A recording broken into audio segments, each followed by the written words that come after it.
Usted ha retratado múltiples escenarios muy tristes, muy pavorosos de la guerra en Colombia. ¿Qué puede explicar que en Colombia sí haya trapeado tanto con la dignidad del ser humano?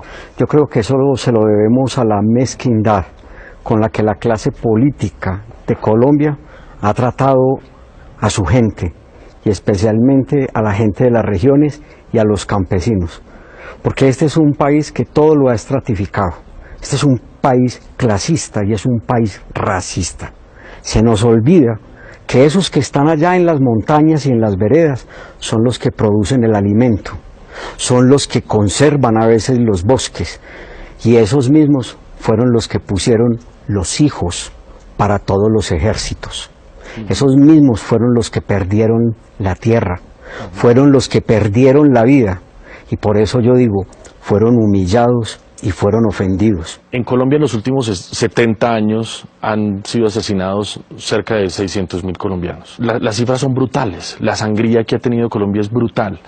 ¿Por qué, a pesar de semejantes ríos de sangre, Colombia ha sido un país más bien anestesiado y no ha sentido los rigores de tanta violencia? Es que los que ponen los muertos, te decía, ahora son las mismas personas. Es que si los hijos de Santos van al ejército, se vuelven portada de revistas, porque son muchachos que lucen muy bien. Hay hijos de otros presidentes que se vuelven negociantes, pero a la guerra jamás van a ir los hijos del poder. En este país se banalizó mucho la vida de las víctimas. Es que en este país los medios se especializaron fue en entrevistar comandantes. Comandantes del ejército, comandantes de guerrilla, después comandantes del paramilitarismo, alcaldes y gobernadores.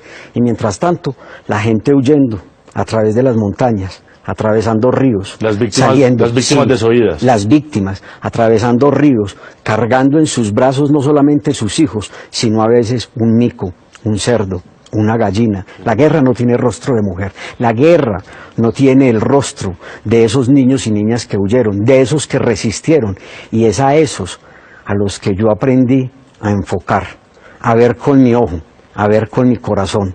Y esas fotografías mías son para decir, aquí hay un testimonio, yo vi, yo registré o yo documenté, yo estoy contando una historia.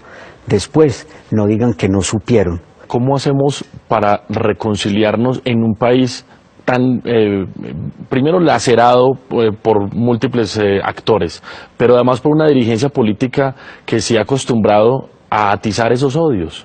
Este es un país mayoritariamente católico. Soldados, policías, guerrilleros, paramilitares y los muchachos de las bandas, todos utilizan símbolos religiosos. Pero es que este es un país que no cumple no solamente el quinto mandamiento, el de no matarás, sino que es un país en el que se roba, porque no hemos entendido que la educación es parte de la decencia, y que más importante que la física y la matemática es la decencia y es la humanidad.